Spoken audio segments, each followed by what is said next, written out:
Pagod ka na ba sa kakareklamo sa taas ng bill ng kuryente buwan-buwan? Yung tipong nagtitipid ka na sa lahat, pero pagdating ng bill nakakagulat pa rin? Baka ito na ang sign na hinihintay mo para mag-switch sa solar.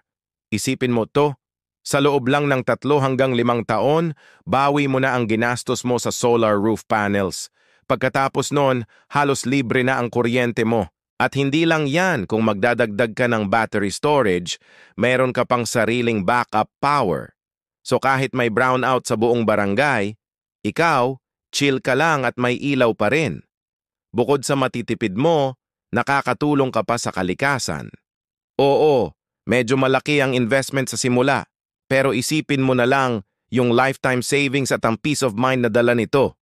Sulit na sulit, di ba? Kung gusto mo pa ng mas maraming tips para gawing smart at sustainable ang bahay mo, huwag kalimutang mag-subscribe at i-hit ang notification bell. Salamat sa panonood.